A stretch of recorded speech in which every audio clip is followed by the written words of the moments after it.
welcome to Breaking Points. I almost shouted like Krystal, or like Sagar or Krystal. Krystal was shouting earlier this morning when she was testing her sound, but I think we have it down, Krystal. We're working out the kinks this morning, apparently. Yes. There are some really interesting things, though, that we have to get to, including some of the most eyebrow-raising comments I think I've ever heard from President Trump, which is kind of saying a lot. This with regard to the falling out that he had with Jeffrey Epstein. So we'll get to that. Yeah, he keeps talking. Lots of new clips. He was on Air Force One coming back from Scotland yesterday, fielding questions from reporters about Jeffrey Epstein, and was actually revealing some new information. So Ghislaine Maxwell also in a different prison now, a minimum security prison. So we how nice for her. Yeah, not bad. So we have all kinds of stuff to get to. And Krystal, on Epstein, Nick Bryant is joining us, right? Yeah, so Nick Bryant is the journalist who exposed Epstein's Black Book back in, I believe, 2015. Actually, more information than was given in those infamous binders by Pam Bondi. He is probably the journalist who has single-handedly exposed the most information about Epstein, any potential associations with him. So really looking forward to speaking with him and, learning what we can about the way that he operated and who else may be implicated. We also have some new comments from Trump with regard to Palestinians starving, and some interesting media comments to get to with regard to Israel as well. Jon Stewart speaking out. We had the Pod Save Bros going pretty hard. We've got some pretty dire polling if you're, Benjamin Netanyahu with regard to how the American public feels about all of this, and some other interesting elements to get to there as well. We've got Pete Buttigieg completely sort of missing the boat on what it was that was appealing about Zohran Mamdani in a way that is very revealing about Pete and his aspirations himself, and a bunch of polling info coming out of there that just shows Zohran absolutely dominating the competition with virtually every demographic group, including Jewish voters in New York. So we can put to bed this idea that, Jewish people don't trust him and he's going to make them unsafe, blah, blah, blah. Clearly, Jewish New Yorkers, by and large, do not agree. Also, great guest that you identified, Emily. Excited to talk to Peter Ryan about how he went from crypto true believer to complete skeptic. And he wrote a great piece for Compact Mag that's obviously very relevant because we just had the passage of the Genius Act, and Emily and I are also going to take some time to dive into the important issues here, that Sydney Sweeney, American Eagle jeans ad that lit up the internet. So we'll have a little friendly debate on that one, I think. Krystal demanded it. So just so everybody's aware. That's true. Now, everyone has seen the Alyssa Slotkin interview by now, and that's just a reminder. Get a Breaking Points premium subscription, because if you had a premium subscription, you saw that video first. So breakingpoints.com, premium subscription, support support Krystal being able to do and Sagar being able to do awesome interviews like that, in addition to everything we do here at Breaking Points. And you doing awesome interviews as well. Don't sell yourself. And Ryan Grimm. Short either. Yeah, but take part in this endeavor. Yes, but the last 24 hours, we got to give the credit to you guys where it's due. That interview has made so many headlines. So great work to both of you on that one. Well, I appreciate that. I thought a lot about how to approach that interview. I did a lot, and I know Sagar did too. And I just want to say, for all of the self-interested influencers out there, it got a lot of attention. Yeah. So, you can hold these politicians' feet to the fire and, get whatever clout you're looking for. Not that that was our goal, but I'm just saying, if you're like a cynical actor out there, totally. Hey, this was a good way to get people to pay attention to what you were up to. So maybe think about that in the future next time you people sit down with someone who has power or is aspiring to power. Nelk Boy's out here taking strays, and we're not even into the show yet. That's right. Talking to you, Steiny.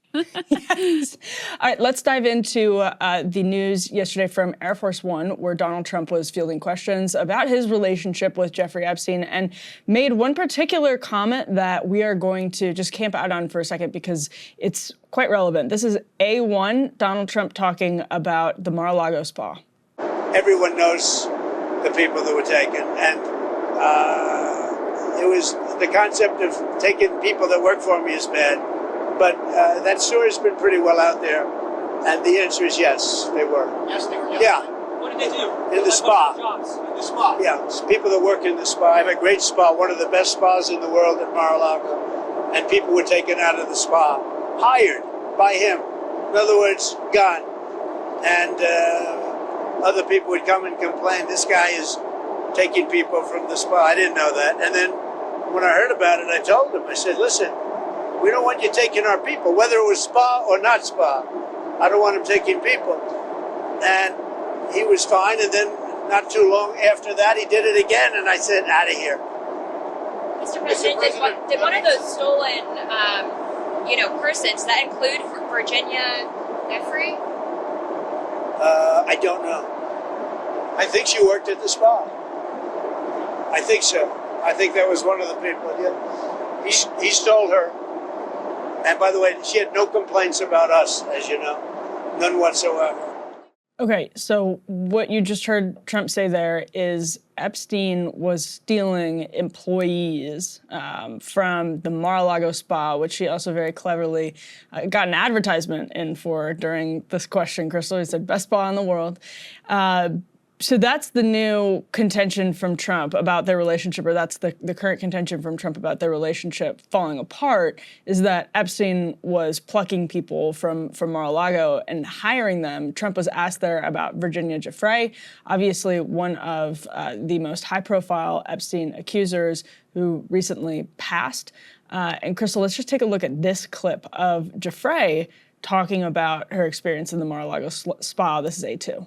I'm working at Mar-a-Lago, loving it. I'm working in the spa area. I was reading about anatomy and massage, and that's when Ghislaine came up to me and said, oh my God, you're reading a book about massage. And, long story short, she told me that she knew of a man who was looking for a traveling masseuse. And if he liked me, then I would get educated and I would become a real massage therapist.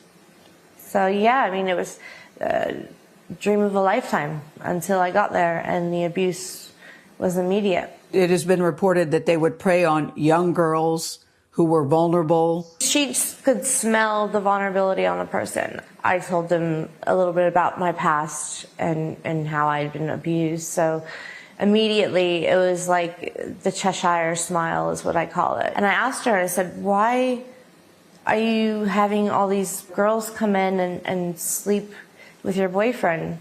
And she was like, so I don't have to do it all the time. So she made like a joke. She did it because she loves the control over people. Jeffrey was a sick pedophile, but she was the mastermind. So that's Giuffre on CBS This Morning with Gayle King talking about how Ghislaine Maxwell recruited her while she was working in the spa at Mar-a-Lago. So Krystal, Trump is basically saying, yes, that she worked at Mar-a-Lago. Jeffrey Epstein took her from Mar-a-Lago. And one of the reasons that he says he ended his friendship with Jeffrey Epstein is because Epstein was poaching employees, basically. Yeah, in his words, he said he stole her. And Virginia Giuffre, when she worked at Mar-a-Lago, she was, when she was groomed by Ghislaine Maxwell, she was 16. And a few things that I think the most eyebrow-raising part of these comments is, first of all, we've had a bunch of different stories about why exactly they fell out. And reporters have dug in and said, well, actually, it turns out Jeffrey Epstein continued to be on the log of guests of members at Mar-a-Lago all the way up until I believe it was 2007, even after his prosecution. So I think that's important to note. But it raises a lot of questions about what did you know, Donald Trump, what did you know about what was going on here? Because you have around the same time before they're falling out, you have that infamous quote from Trump where he's talking about how Jeffrey likes him young. And now you have this admission from him that he knew that Jeffrey was, quote, stealing young underage girls from Mar-a-Lago, and is claiming that's the reason for their falling out. If that's true or not, we don't know. The other possibilities that have been floated as, he was being a quote unquote creep with some of the members' daughters. That's why that's like the, most favorable interpretation for Trump. Epstein has claimed, apparently, according to Michael Wolff, that it was over a real estate transaction. Epstein claims he was the one actually that broke off relationship with Trump because he realized Trump was a crook over this real estate transaction. But, it seems like a pretty stunning admission that he knew that Virginia Giuffre had essentially been, as again, in his words, stolen from Mar-a-Lago by Jeffrey Epstein. And given what we know about how close their relationship was, it's just very difficult to imagine that he didn't know some of what was going on at the very, at the very least. It's really wild when you're addressing a sex trafficking story to use the language of stole. Yeah. That's a completely crazy thing to do, like insensitive, just first of all, but I mean, obviously we're talking about Donald Trump, but it's even for him, it just seems so bizarre, Krystal. Yeah, it does. And it also calls to mind, another story from Epstein victim who claimed that, she was called into this meeting with Jeffrey Epstein. Donald Trump was there. She was in some running shorts and Trump was looking her up and down. Right. And Epstein allegedly says to her, no, she's not for you. There's also reporting, alleging that, and this is from Michael Wolff, that they shared girlfriends. Now, the girlfriend in particular that he knows about was of age, just to be totally clear, but that was happening around the time that Trump wrote that wonderful secret weird birthday letter with the picture of the nude woman. And Michael Wolff believes that the quote unquote wonderful secret that Trump was alluding to there was the shared girlfriend. Just to give you a sense of just how close that relationship apparently was and how they would sort of trade girls back and forth or share girls like they were objects or articles of clothing. So, that's part of why, the language of, well, he stole her from me is particularly disturbing and frankly disgusting in this context. And Jeffrey, obviously a very troubled and tragic life, she said she basically said she had no knowledge of Trump doing anything wrong. That's the evidence that, or that's the sort of storyline that is now obviously being played out in real time as people try to piece together some of these puzzle pieces that we're getting just from Trump's own comments. Let's put A3 on the screen. This is reporting on Maxwell's conditions laid out by her attorneys for testifying. She wants a grant of formal immunity. The interview can't happen at the correctional facility where she's serving her sentence. To prepare adequately for any congressional deposition and to ensure accuracy and fairness, they say we would require the committee's questions in advance. Surprise questioning would be both inappropriate and unproductive. The interview would be scheduled, quote, only after the resolution of her Supreme Court petition and her forthcoming habeas petition. So that's if she were to speak with members of Congress. And questions in advance. Isn't that interesting? Yeah, and Krystal, I think they can probably predict most of the questions Congress might have at this point. They don't really even need that, to be honest. A4, this is reporting from The Guardian back in 2022, that Ghislaine Maxwell had been moved to a low security prison in Florida. Just a sort of detail about how Maxwell has been treated that I think is important, Krystal, because right now we talked about this last week. I think it was someone on Newsmax referred to Maxwell as potentially a victim. And it's possible. Greg Kelly. Yeah, Greg Kelly. Yeah, it's possible that we're sort of on the cusp of a weird rehabilitation of Ghislaine Maxwell as people on the right, let's say as the Trump administration tries to coax her into cooperating or not cooperating. She obviously spent 2 days with Deputy Attorney General Todd Blanche last week. We saw her carrying boxes of information in and out of that. So is she going to cooperate against potentially Trump enemies? Is she going to cooperate in a way that exonerates Donald Trump? These are the big questions that we have going forward, of course. Yeah, I mean, Trump is not going to make a deal with her. She's not there to exonerate him and, point the finger in other directions, of course. I think the detail about her being moved to this, lower security, more cushy kind of a prison situation, not the federal prison is ever, entirely comfortable for people. But I think it's important too, because it reflects some echoes of the way that Jeffrey Epstein was treated when he was in county prison down in Palm Beach. After securing that sweetheart deal, he only had to be in the prison cell at night. But there's reporting that alleges he continued to molest underage girls, even while he served out his prison sentence, which was shortened from, I believe, 18 months down to something like 13 months. After he serves the 13 months, then he's just, able to be at his house, supposedly supposed to be on, house arrest, but there's a video of him going to the airport and doing whatever the hell he wanted to do. So, I think that's part of why it's eyebrow raising Ghislaine Maxwell getting moved into cushier circumstances as well, given that, you know, the heinousness of the crimes of which she is accused, let alone the crime she was actually convicted of. And that's the other piece here too, is we know that the government did not go to trial with nearly all of the evidence or any sort of an attempt to truly expose the extent of this pedophile ring. We know that they went with, you know, very narrow allegations, just enough to make sure they could secure a conviction. But she's not in there for life. She's in there for 20 years. 20 years, and it's very possible that she ends up not serving all of that time even, because you've got her appeal to the Supreme Court, which the government can decide they're not going to contest. And she says, hey, I was part of that sweetheart deal. I was one of those co-conspirators. And actually, I believe she was one of the ones that was actually named in that sweetheart deal. So, hey, we had a deal. A deal's a deal. What are you doing, Donald Trump, going back on this? I know you're the deal man. That's what her lawyers say. So government could decide just not to fight at the Supreme Court, or you could end up with some sort of a pardon in exchange for some sort of limited hangout testimony that effectively exonerates Trump. And I think, you know, Michael Wolff floated this. I think this is probably correct. That meeting with Todd Blanche was both to proffer like, well, here's what I got on these other guys, and here's what I got on you.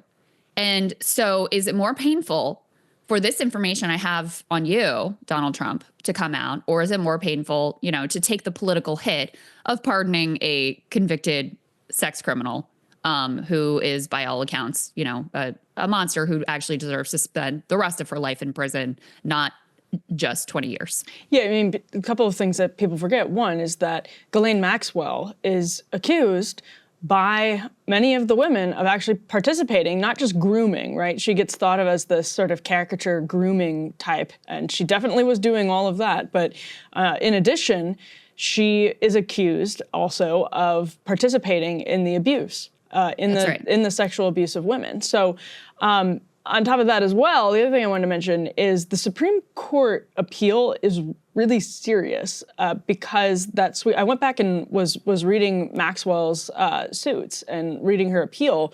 It actually is really serious because of how terrible that sweetheart deal was in Florida years ago now. That's how bad the deal was, is that she has a case right now because it was so sweeping in its grants of immunity. Now, I don't know how it's going to turn out, but it's obviously not a sort of joke appeal that's going to get brushed aside. She really was seriously probably protected. So we'll see going forward. I mean, obviously a lot has changed since the deal was made in Florida all those years ago. But man, Krystal, if that's successful at the Supreme Court, it's just unbelievable. And maybe that actually contributes to the government's position here as they speak with her, as AG Blanche speaks with her. Maybe they're taking seriously the threat that she gets out on appeal, and they're looking to keep her locked up on some lower charge and part of a deal. There's just all kinds of funny business that could be happening behind the scenes here, and we really have no idea what's going on. Blanche has said he'll let us know when it's appropriate, and that is just, that we know the government just had 2 days of conversations with Ghislaine Maxwell. It would be good to get that information sooner rather than later, but don't hold your breath. I mean, and anyone who's counting at this point on the federal government, like exposing the truth about I'm sorry. Yeah, it's not happening. It's not happening. It's not happening. Right. Because let's say, I mean, the Ghislaine testimony obviously is a joke because she's self-interested. She wants a pardon. So she has her incentive is to put forward whatever information is convenient for this particular administration. And I think, at this point, the two biggest questions are, what are the implications for Trump? Like, in what ways was Trump involved? And number two, the intel ties. We're not getting that from this administration. That ship has sailed. And whatever information they put out at this point, you couldn't trust that it would be a complete reflection of what was going on whatsoever. So it really is left to journalists to try to dig. It's left to whistleblowers from within, the government who want to expose what is really going on here, because certainly, you're not getting it from Trump, Cash, Dan Bongino, Pam Bondi, not Ghislaine Maxwell, not happening at this point. Yeah, it's not going to be, I really like how you said that. It's not going to be a complete picture. I mean, to save their own asses, let's put A5 on the screen. They may put out drips and drabs. So this is polling. This is new CBS YouGov polling that shows Trump's approval rating among younger voters, so this is 18 to 29-year-olds, absolutely cratering. It's down 27 points. And one of the interesting things to take a look at here is that he actually was above water with younger voters when he took office. So as of February, he had 55% approval. That is now down to 28% approval with 18 to 29-year-olds. And Krystal, it doesn't take a time machine to reflect on how powerfully Republicans were celebrating those numbers just a couple of months ago. This was seen as the kind of key that unlocked the future of the Republican Party, what happened in November, and then as Trump took office, and it felt like kind of the cultural wind was at his back to Republicans, that there had been a vibe shift. You have a Republican president with 55% approval ratings for voters under the age of 30, very unusual, and felt like a new era for Republicans, and all of that all those gains have been erased for Republicans. Now, to be clear, this dip had been happening steadily since he took office. So it was going down, basically just on if you look at the graph, it's not like a sudden jump in any way in his disapproval or a dip in his approval. But I can't imagine that this is going to help those numbers. A month from now, Krystal, it could be, the bleeding could be even worse. Yeah, I think that's right. And, 18 to 29-year-olds, Zoomers, I think that's entirely Zoomer cohort there. They're up for grabs. They're not diehard Democrats by and large. They're not diehard Republicans by and large. And I always thought the appeal with Trump was limited to Trump, not necessarily to the broader Republican Party, because he is this sort of singular cultural figure. And so they're up for grabs. And I think they, like most of the country, it's also a real danger that with the incredible failings and disappointments of both of these political parties, that there's a real slide just into nihilism where, I think there's a danger they sort of give up on the possibility of politics, electoral politics, delivering for them whatsoever, which is how you end up with this sense of like voting just on vibes. When you don't believe that it really matters for your material condition which party is in power, then you just vote for whoever seems like cooler or is like pissing off the people that you want to piss off.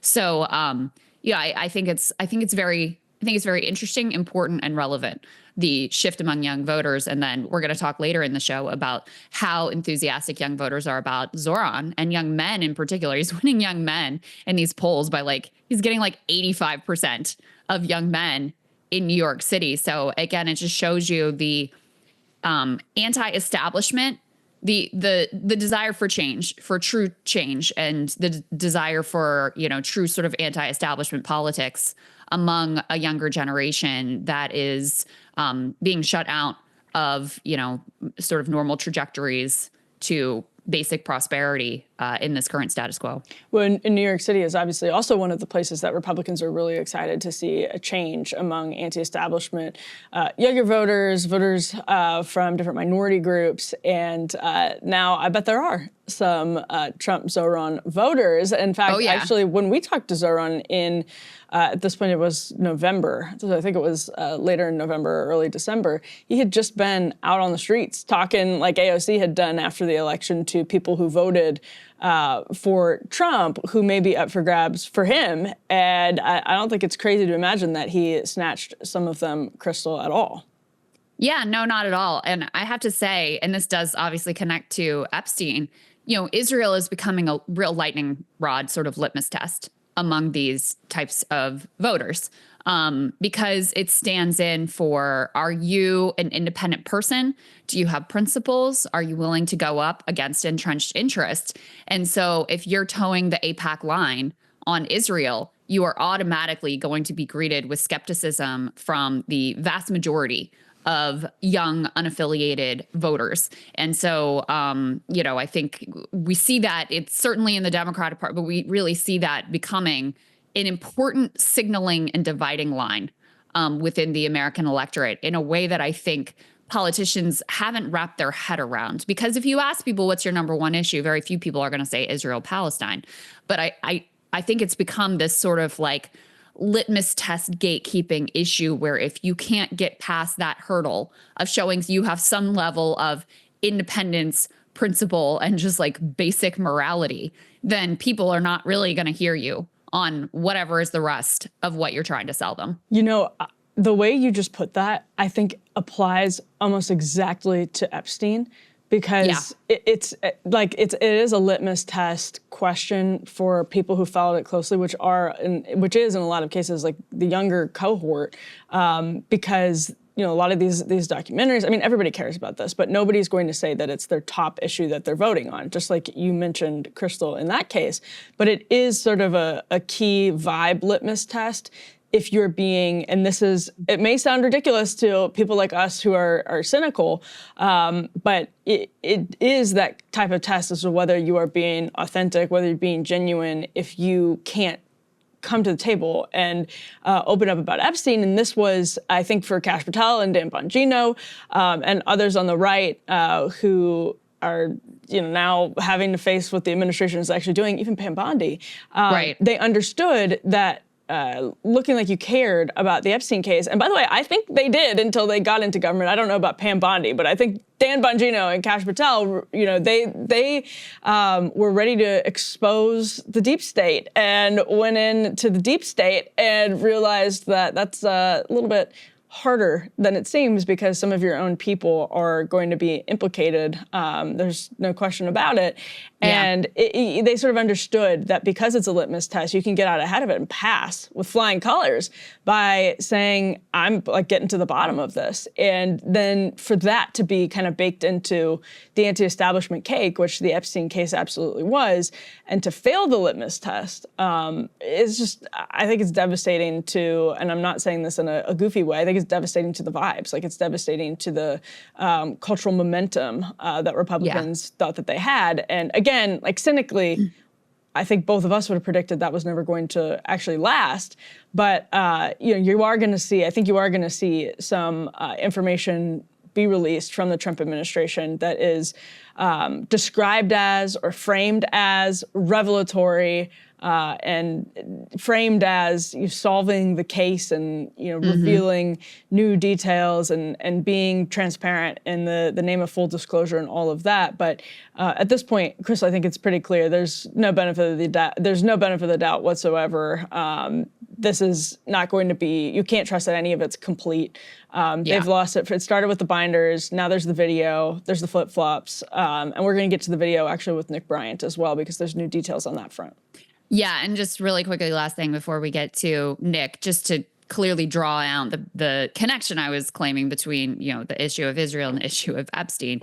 People are noticing that in the influencer world, the people who are most in the like, nothing to see here, let's move on camp are also some of the biggest Israel defenders. And obviously you have the Epstein Mossad connection. So they are related. They are linked issues.